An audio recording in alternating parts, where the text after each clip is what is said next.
Olá, gente. Meu nome é Emerson, este é o Crescimentando e neste vídeo vamos falar um pouquinho sobre evolução, panspermia e formas materialistas de surgimento da vida, divergências e conflitos entre a evolução e a fé cristã. Então, esse vídeo está aberto ao público, vai falar um pouquinho sobre a evolução, essa aula em específico, e essa aula também é direcionada para a Escola Arca, no qual eh, estou tentando ajudar nesse sentido, no sentido de dar uma base teórica sobre como o cristão deve pensar sobre a evolução e sobre as visões criacionistas que nós temos, tentando apresentar cada uma delas e discutir. Então, neste vídeo, eu também apresentarei críticas sobre a evolução do ponto de vista do criacionismo tradicional e diferenciando evolução de materialismo, e vou apresentar essas teorias, né? Até porque se a gente vai falar de evolução durante as aulas posteriores, e a gente sempre está citando a evolução, é muito importante a gente saber o que essa teoria é, até para a gente entender um pouquinho mais a respeito dela, aprender e não refutar algo que nem sabe o que é, né? Então, se vocês forem refutar, assim, refutar é uma palavra meio forte, mas digamos que você vai criticar, porque a evolução é uma teoria cientificamente aceita hoje em dia. Então, né, é uma crítica que vai fazer ela ser refutada, mas você pode criticá-la de acordo com as lentes cristãs. Então é importante a gente conhecer um pouquinho mais dessas teorias, como essa teoria surgiu, qual foi o passado anterior a ela sobre o surgimento da vida de forma não cristã, e a partir disso você vai poder, de certa forma, compreender mais e discutir com um pouquinho mais de propriedade as visões criacionistas e vai ter mais conhecimento teórico para tomar uma decisão também para quando for discutir a respeito. Então, tem um livro que eu gostava bastante, que foi meu livro até do ensino médio de biologia, que é Biologia Volume Único, da Sônia Lopes e Sérgio Rosso. Aqui na Bahia, esse livro foi um livro, pelo menos lá na minha escola, foi o livro selecionado de biologia. Temos a Caixa Preta de Darwin, que é uma crítica à teoria da evolução. E também temos A Origem, que é o livro que eu já apresentei em outra aula, que vai falar um pouquinho a respeito do, das quatro visões cristãs sobre a criação, evolução, design inteligente, criacionismo tradicional, entre outras. Então, inicialmente no sumário apresentaremos o criacionismo, depois falaremos da panspermia, depois a evolução química e evolução, depois discutiremos sobre a biogênese, experimento de Redi e Pasteur, hipótese de Oparin, Haldane e Müller, e depois apresentaremos a teoria da evolução. Então, para quem não sabe, ao longo da história do criacionismo, ele foi a principal visão que preponderou ao longo da história sobre a origem do mundo e do universo.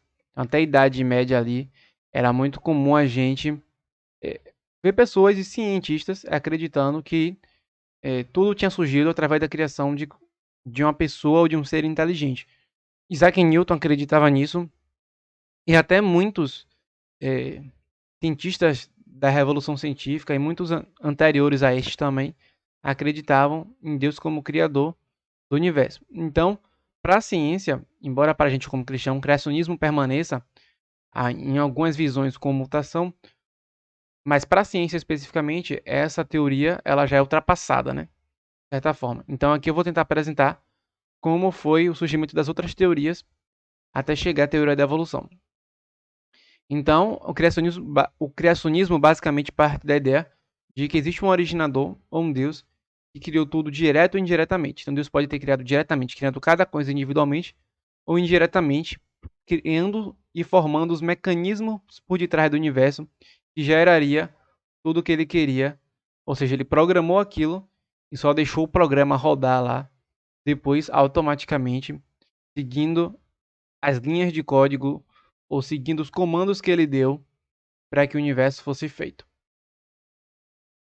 Então, uma outra teoria que a gente tem que é muito comum também, que hoje não é tão aceita cientificamente, mas que já foi aceita, não como cientificamente, mas chegou a ser cogitada, seria a teoria da panspermia.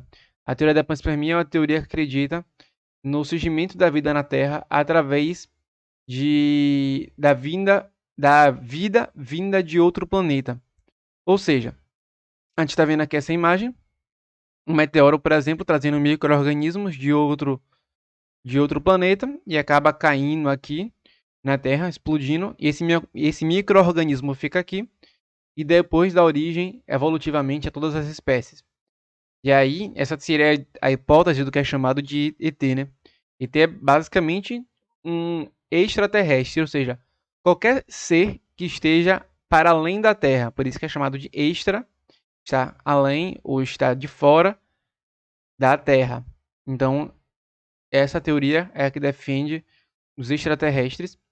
E, embora as pessoas que falam de ter extraterrestres geralmente foquem muito num ser já totalmente evoluído, tipo um ser humano, ou já com capacidade cognitiva e mental grande uma civilização avançada, quando a gente fala de extraterrestre, a gente também pode falar de pequenas células que podem ter surgido em outro planeta, em forma microscópica, e que trouxe para cá, para a Terra, esses...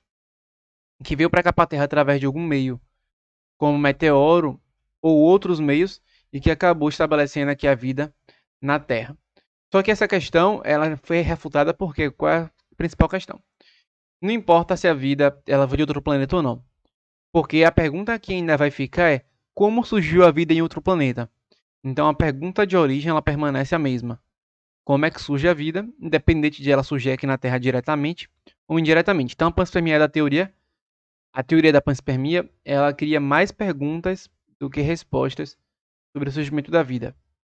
Então a ciência ela acaba não concordando muito com essa teoria. Embora existam pesquisadores que eu acho que devem ter algum tipo de crença nisso. Não dá para generalizar. E essa é a pergunta que eu acabei de falar. Extraterrestre, onde surgiu a célula lá? E no criacionismo? Então, é importante a gente saber que essa visão não responde muitas coisas. Então, nós temos a evolução química e a evolução. Então, tudo começa. Aqui eu já vou falar das teorias mais modernas, né? A gente já falou da panspermia, já falamos do criacionismo, mas tem uma hipótese que é chamada biogênese.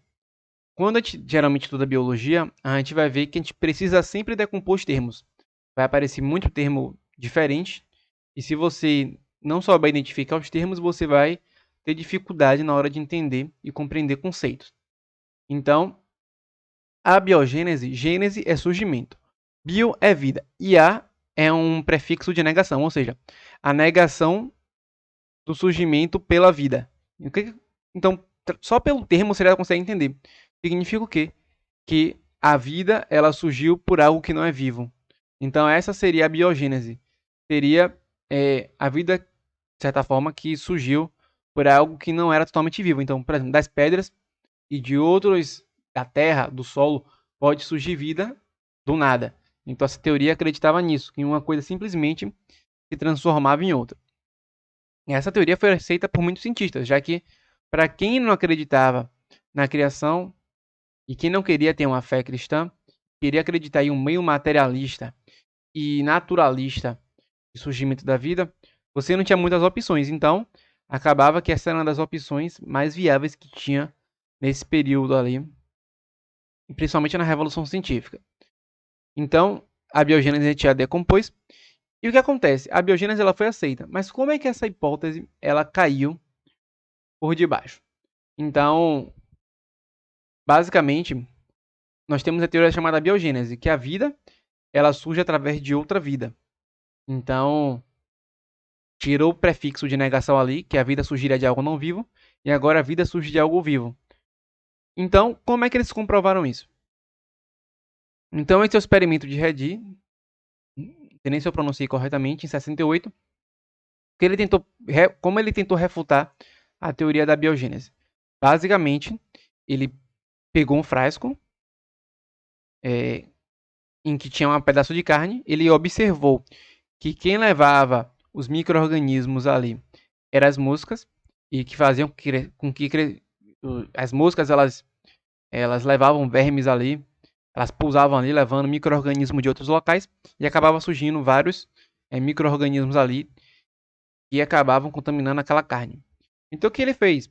Ele basicamente pegou uma carne sem contaminar, tapou em um frasco de formas diferentes e mostrou que esse frasco tapado, se ele tiver devidamente esterilizado e sem contato com micro-organismos anteriores ou com outros animais que são vetores de micro-organismos, ele mostrou que é impossível surgir a vida sem que outra vida esteja ali. Então ele tapou o frasco e ele viu que não surgia nenhum micro-organismo quando o frasco ele estava vedado. Então, isso acaba confirmando a biogênese. Então, o que acontece? Depois de um tempo, com o surgimento do microscópio, você tem o Ned Han e o Spallanzani. Esses dois caras, dois pesquisadores, um defendia a biogênese e outro defendia a abiogênese. O Ned Han, que defendia a abiogênese, ele olhou no microscópio, ele colocou um líquido no frasco que tinha micro-organismo, ele deixou um fogo por um determinado número de tempo e o que ele observou foi que o micro-organismo, com depois de aquecido e vedado, olhando no microscópio, ainda, é, ainda havia micro-organismo naquele frasco. Só que Spallanzani, ele fez o quê? Ele deixou aquela fervura por mais tempo e mostrou que os micro-organismos eles morriam depois de um aquecimento durante determinado número de tempo. O líquido ele ficava puro e ele tapado, nenhum micro-organismo surgia depois de muito tempo. Então, ele confirma a biogênese. A biogênese, não a abiogênese. Então, essa discussão surgiu muito quando surgiu o microscópio. E dentro dessa discussão, em que o Redi, fez esse experimento do frasco, e que os dois ficaram discutindo ali sobre o líquido, surgiu o que a gente chama de experimento de Pasteur. A da fervura eu já falei ali, como foi esse experimento. O experimento de Pasteur é considerado o experimento que comprova a biogênese, em que ele coloca o chamado de cisne, garganta de cisne, em que ele colocava o líquido no frasco, ele colocava o frasco com a ponta do frasco com uma forma de meio encurvada, que fazia com que os micro-organismos eles não conseguissem passar. Ele colocava o líquido, colocava esse gargalo na frente e o que a figurinha está dizendo? Basicamente, quando ele colocava esse líquido no gargalo e depois que ele colocava esse líquido no gargalo, ele esterilizava o líquido através do aquecimento deste, o que basicamente acontecia era que os micro-organismos não conseguiam surgir mesmo com esse gargalo aberto. E quando ele quebrava essa entrada encurvada, os micro-organismos voltavam a surgir. Então foi através desse experimento, que é muito famoso, que ficou comprovada a biogênese e que a hipótese da abiogênese começou a ser cada vez mais refutada. Então, como a gente falou aqui, ele coloca o caldo nutritivo em um frasco, o frasco possui um gargalo de forma curvada, o caldo é esterilizado. Algum dia depois, o caldo nutritivo continuou sem micro-organismo e depois da quebra do gargalo, os micro-organismos apareceram no caldo. Então, basicamente comprovando que, de certa forma, a teoria da biogênese ela é verdadeira. E dentro dessa discussão, o que acontece? Deixa eu voltar aqui para discutir. A gente teve a discussão da panspermia, do criacionismo. Isso, pela lente naturalista, essas coisas eram impossíveis e não respondiam muito. Em que eles querem entender como a natureza pode dar origem a todos os seres vivos sem existência, sem um Deus criador. E o que eles mostram é que a biogênese, que foi uma hipótese que foi levantada, o surgimento da vida através da não-vida, é errada. Depois foi feito experimentos de Redai, de Spallanzani, de Pasteur, que mostrou que a hipótese da biogênese é correta. Só que o que acontece? A gente sabe que a vida gera vida. Mas como é que surge a primeira vida? Como é que surge a primeira célula que dá origem a toda a vida? Então essa foi uma outra discussão que teve depois para a criação de hipóteses sobre a primeira célula e a primeira vida. E é chamado a hipótese de Oparin-Haldane e a hipótese de Miller. Aqui eu não vou discutir muito profundamente a respeito disso, mas o que a gente sabe é que há 3,8 bilhões de anos atrás, segundo a ciência, a atmosfera primitiva era bastante instável. Você tinha vulcões, tinha descargas elétricas, tinha radiação ultravioleta, tinha vapor d'água, você tinha uma mistura de elementos químicos ali, e você tinha o que é chamado de sopa primordial, em que era uma água que existia, ou um lago, ou um determinado local em que existia moléculas de água, e dentro dessas moléculas de água existiam muitos elementos químicos misturados devido à instabilidade e à retroalimentação desses elementos químicos sendo usados ali na atmosfera e pelo ambiente nos ciclos geoquímicos, em que você tem ali o nitrogênio voltando para a atmosfera, depois vindo para a terra, depois vindo para a água, enfim, e vai ter só em um outro vídeo para explicar como é que essas coisas ocorrem, esse ciclo biogeoquímicos. No início da atmosfera primitiva, basicamente, o que a gente consegue mostrar, o que eles conseguiram mostrar, é que esses elementos químicos eles começaram a se unir devido aos os mecanismos físicos que estavam acontecendo ali. Isso começou a gerar moléculas, que são um conjunto de elementos químicos reunidos, só que molécula é um tipo de junção química específica. Nós temos outros tipos de ligação química, mas especificamente a que é importante para a gente, as moléculas orgânicas, moléculas que, de certa forma, possuem carbono e que são importantes para gerar energia e para gerar vida.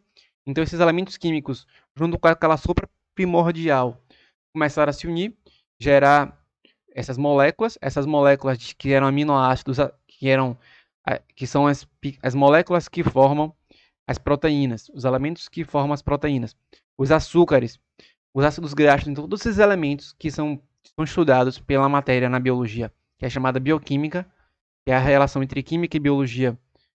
Basicamente, eles surgiram ali na sopa primordial.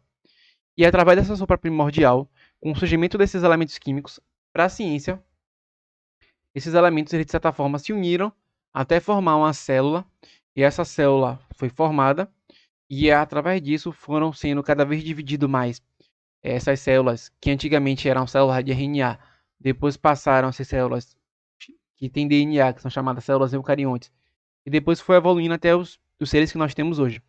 Então, para eles, a primeira célula viva, o primeiro ser vivo, pode ter surgido através dessa sopa primordial devido à instabilidade do nosso planeta.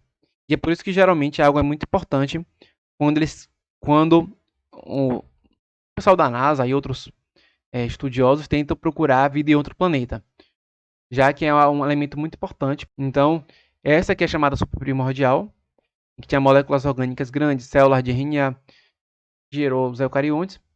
E claro que isso aqui é apenas uma hipótese, porque a gente vai ver mais à frente que Müller,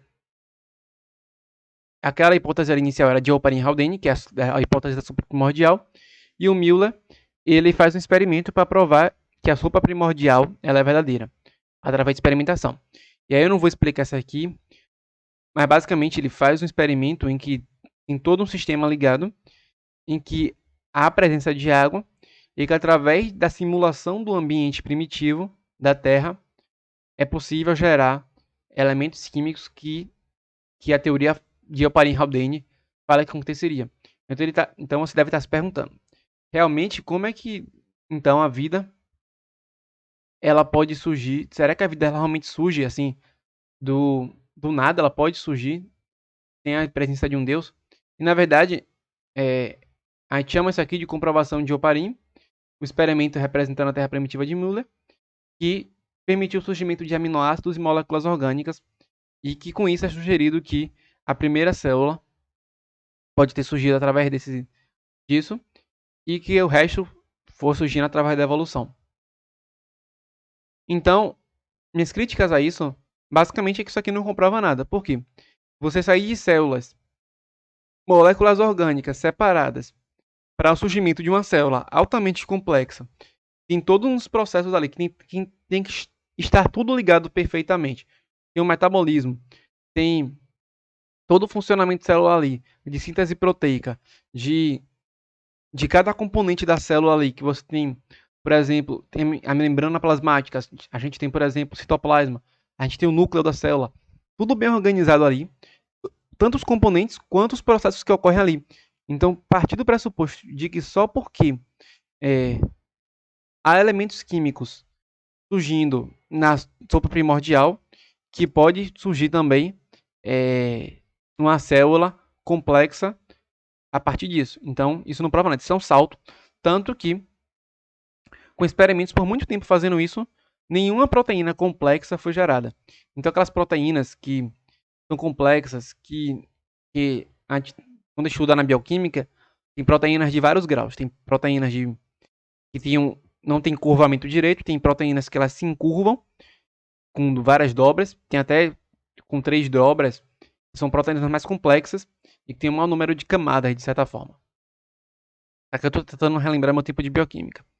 Mas o que basicamente ele está tentando mostrar especificamente é que isso até hoje isso não conseguiu ser reproduzido a ponto de gerar uma célula. E nada muito complexo que compõe a célula. Então, isso é apenas um salto indutivo. E eles acabam aceitando isso porque é a única hipótese possível, ou que tem um sentido lógico e já conseguiu algum tipo de experimentação, que não leva o nome de Deus, já que a ciência hoje ela é um tanto naturalista, ou seja, ela é de certa forma ateísta, na forma de produzir conhecimento. Então, dentro da possibilidade materialista, esse é o único jeito. Embora, se fosse para disputar com outras hipóteses, provavelmente levando em conta a Deus, essa seria certamente refutada. E é claro que isso delongaria uma discussão, porque depende de qual critério utilizaria para refutar ou não essa ideia. E teria que ter métodos específicos, e aí vai ter toda uma discussão a respeito disso. Mas apenas pequenas moléculas distantes de uma célula organizada surgiram, e aceita por ser a única hipótese materialista que faz sentido lógico. Foi o que eu já falei. E aí, funções, ligação, organização, reprodução, até hoje nada disso surgiu. Então, é importante a gente saber disso. A gente mostra toda essa evolução, parece que estamos no ápice do conhecimento, quando na verdade tem muitas coisas aí que de certa forma são incompletas, mas que ainda assim são hipóteses que de certa forma conseguiram algum tipo de avanço no conhecimento e que pela ciência ser materialista, ela é principalmente aceita hoje em dia. Então, após a suposta comprovação, também teve uma discussão de como surge o metabolismo, como é que acontece a, a, a quebra, o surgimento da energia através da quebra de moléculas orgânicas. Então, tem duas hipóteses, que é chamada hipótese. Então, tivemos a hipótese autotrófica, que é a hipótese que o ser vivo ele produz o próprio alimento dele. A hipótese autotrófica teve uma hipótese chamada quimiossíntese. E tem a hipótese heterotrófica, em que o indivíduo ele não produz o próprio alimento, através de outra forma e de outros meios. E a hipótese heterotrófica é através da matéria orgânica e da fermentação. Isso aqui eu também não vou aprofundar muito, mas aí você vê que por causa de uma pressuposição aceita, que foi o ser vivo ter surgido a partir de moléculas separadas na sopa primordial, tem vários problemas que surgem depois, que é como surgiu cada uma das partes da célula, como é que surgiu essa forma de produção de energia pelo ser vivo. Então, por causa de uma coisa, surgem muitas outras e tem uma discussão a respeito disso. Então, a hipótese autotrófica. Isso aqui é muito de química, eu não vou tentar falar muito disso, mas tem a superfície terrestre muito estável, bombardeio de meteoritos, a vida teria surgido em locais protegidos com assoalho de mares primitivos. Então, você tem os elementos químicos ali, que faz com que a gente chama que gera o processo que a gente chama de quimiossíntese, que é o processo de síntese química de energia, E você também tem a hipótese heterotrófica, que é a fermentação, que é um processo que acontece a degradação de alimento através de um processo anaeróbico, ou seja, sem usar o oxigênio, a quebra de, de uma molécula orgânica, gerando assim energia. Então tem a fermentação, que a fermentação depois acaba fazendo com que haja produção da energia. Você tem a fotossíntese e depois tem a respiração. Que aí a fotossíntese e a respiração são totalmente ao contrário. Enquanto a fotossíntese absorve CO2 para liberar oxigênio, a respiração absorve oxigênio para liberar CO2. É a diferença entre planta e animal. Mas eu não vou discutir muito isso, dado que o foco não é esse. E a teoria da evolução? A teoria da evolução é uma teoria que surge, discutimos como a vida surge, como o criacionismo ele foi criticado pelos cientistas de diversas formas. Depois a hipótese da biogênese, depois a biogênese. Depois da biogênese surgiu o problema do primeiro ser vivo. E agora como é que surgem os outros seres vivos a partir do primeiro ser vivo? E é aí que surge a teoria da evolução. Após a evolução química e a criação, como é que surgem os outros organismos? E aí é que tem essa discussão. Então você tem duas formas de ver a evolução: o fixismo e o evolucionismo. Antigamente se acreditava no fixismo, que é a espécie ela sempre existiu da forma que ela é atualmente. Então ela não muda. E o evolucionismo acredita que a espécie ela pode ir mudando conforme o tempo passa. Nenhum cristão acredita no fixismo hoje em dia.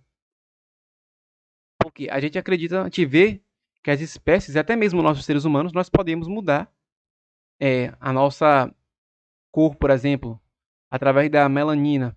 Nós podemos, por exemplo, as bactérias elas também podem se adaptar em diferentes situações a partir de antibióticos.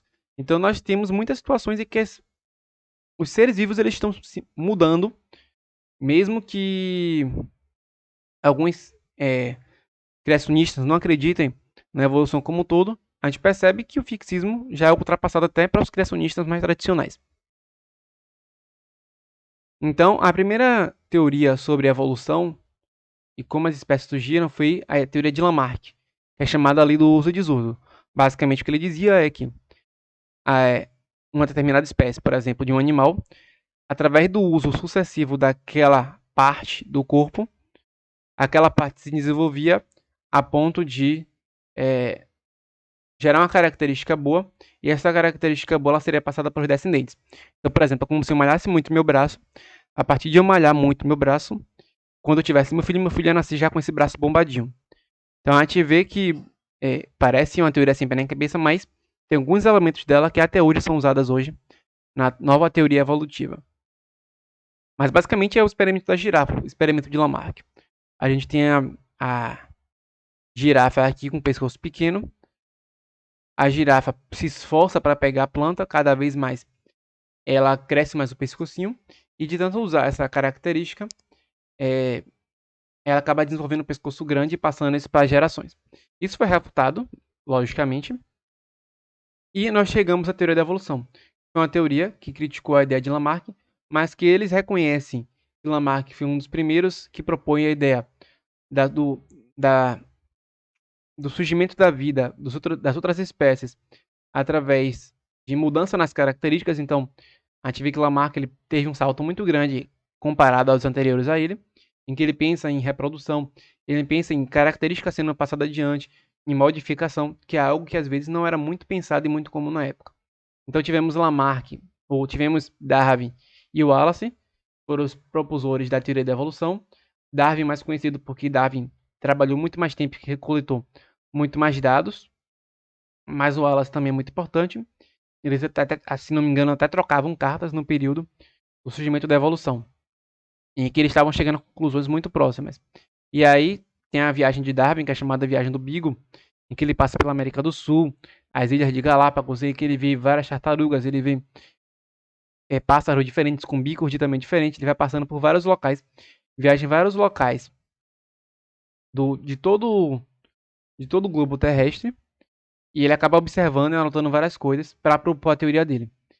E quando ele termina essa viagem, ele escreve o livro dele, ainda com medo de do impacto que aquilo geraria, e publica o livro dele, a Origem das Espécies. E aí alguns discutem que ele, na verdade, ainda acreditava em Deus, só que ele mostrou como os seres vivos podem surgir e como as características diferentes podem ser passadas ao longo do tempo. Aí outros vão dizer não, que ele já era, ele tinha medo de criticar Deus, por isso que ele não criticou tão ferrenhamente, dado que a época era muito comum, cristianismo era muito forte ainda naquela época. Então tem essas duas visões aí sobre como Darwin pensava. E aí tem essa imagem da teoria da evolução, que os macacos geraram os homens, que não é bem assim. É, não é um macaco que gera um macaco cada vez maior e mais evoluído até chegar ao porte do ser humano.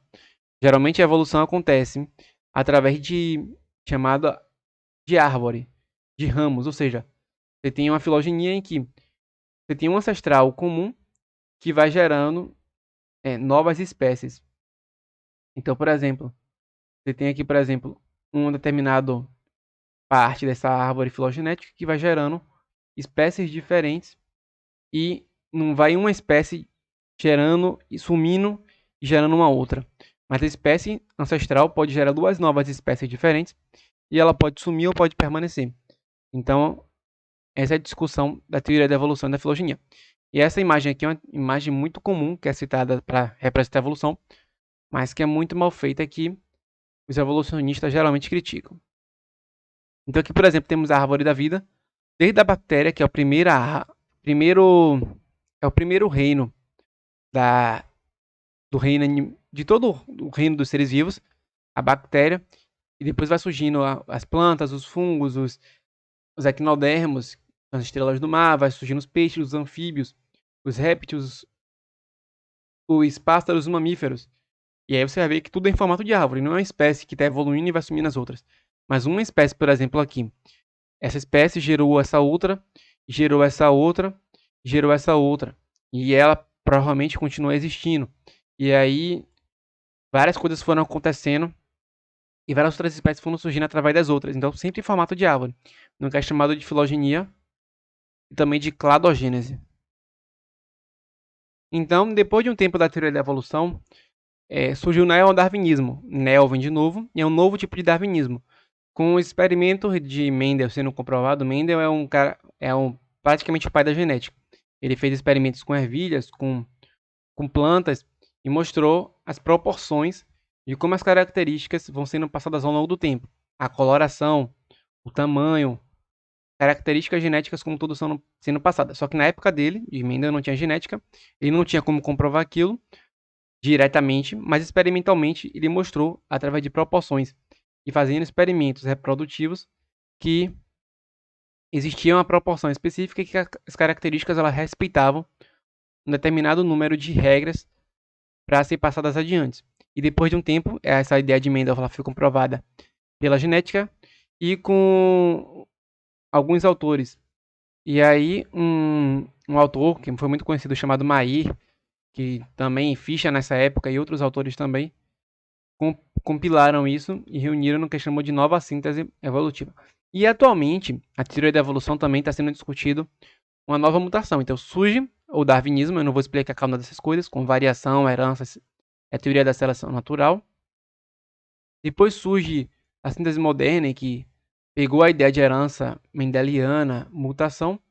E por último, surgiu a síntese integrada, em que pega outros elementos. Que elementos são esses? Por exemplo, o indivíduo antigamente ele era pensado como um robô, ele não responde às mudanças mentais.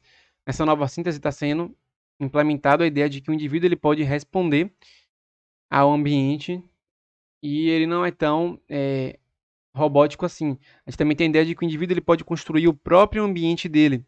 Tem a herança epigenética, que é uma herança, não é uma herança como vista anteriormente, que é a herança genética. Nós temos seleção não só de indivíduos, mas também de grupos e de outros níveis de organização da biologia. Então, a gente vai vendo que, atualmente, eu estou até discutindo um pouco sobre isso, existem novas caras da teoria evolutiva e que abraçam novas coisas. E que a ideia de Lamarck entra aqui nesse sentido de que uma característica, se ela for pressionada pela seleção natural, pode haver uma indução ambiental ali para gerar uma característica mais próxima do ótimo ambiental, através do que a gente chama de plasticidade. Então, Lamarck não estava totalmente errado na ideia, só que é pegando aquela ideia e colocando dentro dos moldes da evolução e da seleção natural. E a teoria da evolução, o que é a teoria da evolução então? A teoria da evolução é uma mudança ao longo do tempo por meio de descendência com modificação. Então, essas mudanças que vão ocorrendo nas características das espécies e cada descendente vai gerando uma característica semelhante, uma característica nova para a nova geração e vai surgindo novas espécies. E novas espécies vão pegando características dos seus antecessores e vão tendo novas modificações até surgir todo o ramo da vida, que a gente chama de teoria da evolução, que seria essa modificação por meio da descendência. E não, a teoria da evolução não é uma teoria sem Deus, mas o evolucionismo é uma teoria sem Deus, que o evolucionismo seria a teoria que explica a origem das espécies, como os seres vivos e suas modificações foram surgindo ao longo do tempo. Então, a ideia de pegar essa teoria e organizar de forma a dizer que todas as espécies elas têm a partir da descendência com modificação gerou todas as espécies que existem, isso seria a teoria da evolução. Todas as espécies que existem foram geradas por descendência com modificação. Então, isso é o que a gente chama de teoria da evolução. Aqui, o primeiro conceito é sobre a evolução, o segundo é sobre teoria da evolução. O evolucionismo é aplicando isso sem Deus. Até porque tem um criacionismo evolutivo que acredita na teoria da evolução, que é uma das teorias criacionistas. Então, a seleção natural basicamente é um mecanismo que seleciona, em que a natureza seleciona os mais aptos, em que os indivíduos mais aptos sobrevivem e os indivíduos menos aptos morrem. E é claro que o mais apto vai depender do contexto. Nesse caso aqui, por exemplo, você tem indivíduos com cores diferentes. Tem o coelho com a cor mais clara e o coelho com a cor mais escura. O que acontece? O coelho com a cor mais clara, ele realça mais quando há uma grama verde, comparado com o coelho com as cores mais escuras. Então, o gavião, geralmente, ele aquela coloração vai chamar mais a atenção do gavião.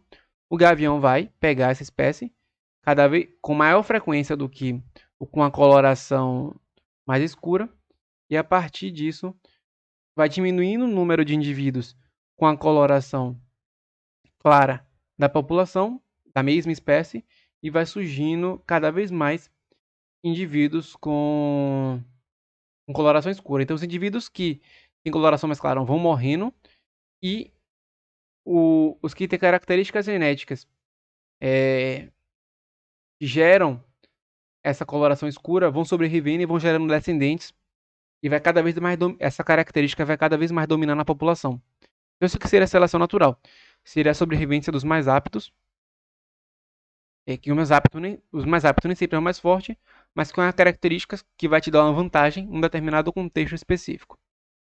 Então você tem o pool genético, essa coloração vem do pool genético da população, ou seja, indivíduo da mesma espécie.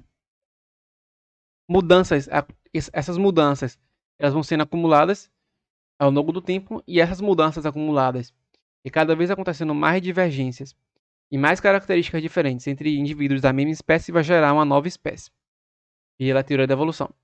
E o mais adaptado nesse caso é devido ao gavião, mas as pressões seletivas elas podem variar.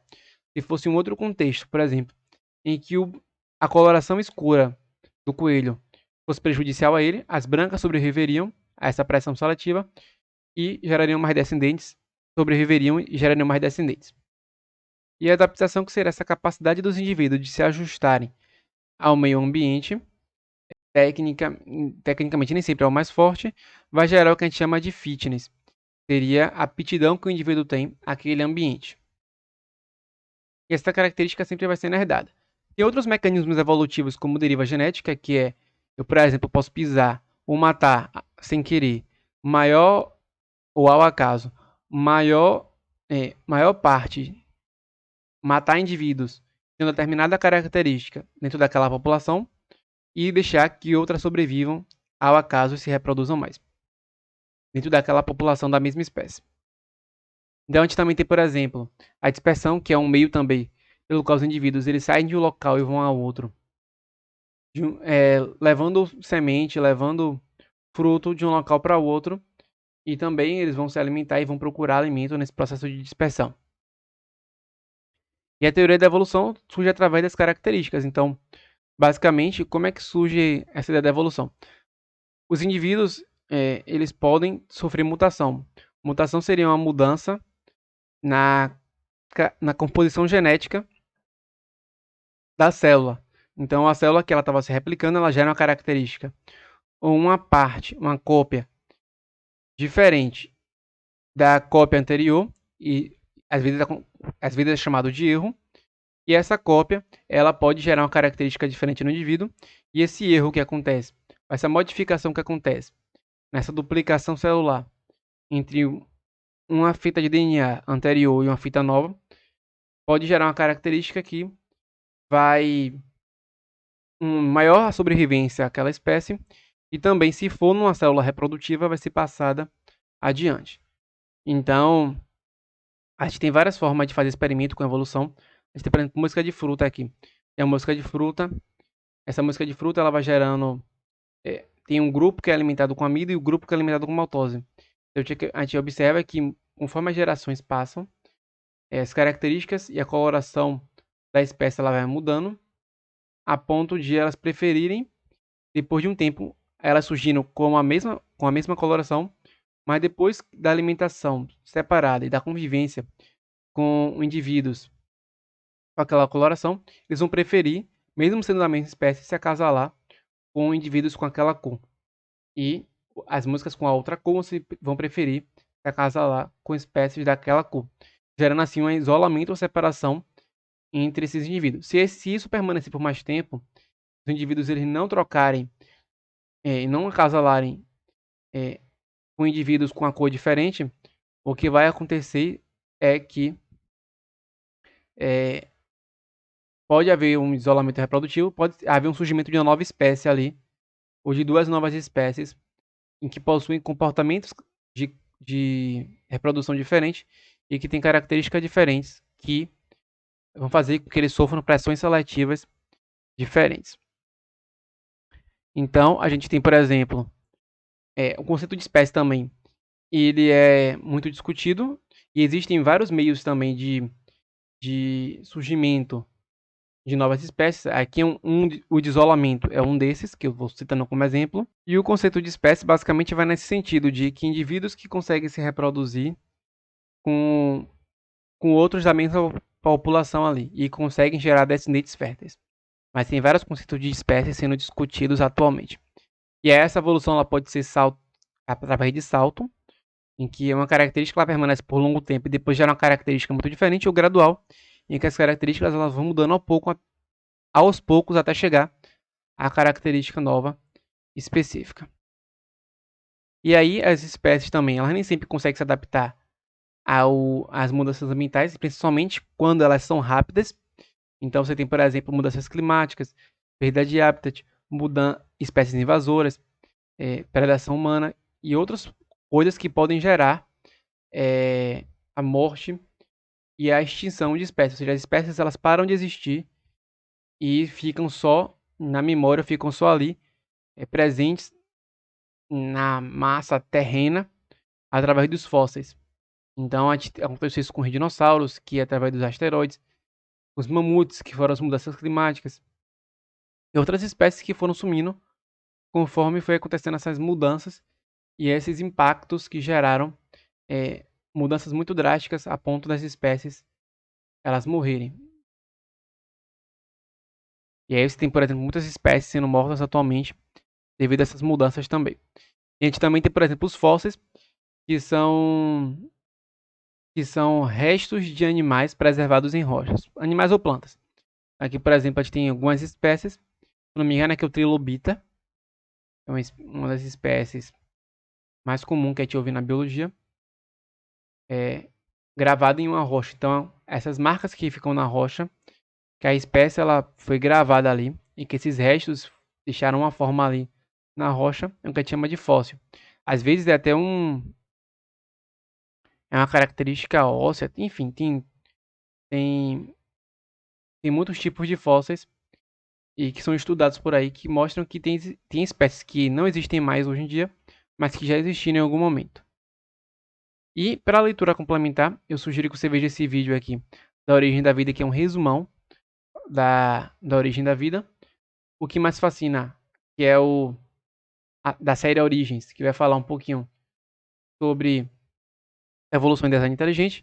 E sobre Lamarckismo e evolucionismo tem um vídeo acho que se eu não me engano, no canal do Samuel, do Bill Explica, em que ele vai resumir um pouquinho sobre o que é darwinismo e Lamarckismo de uma forma diferente e até mais técnica do que eu estou fazendo aqui.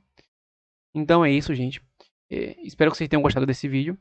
Se você gostou desse vídeo, se inscreva no canal, segue lá no Instagram, o Crescimentando lá, e que a gente possa cada vez mais crescer no conhecimento através disso.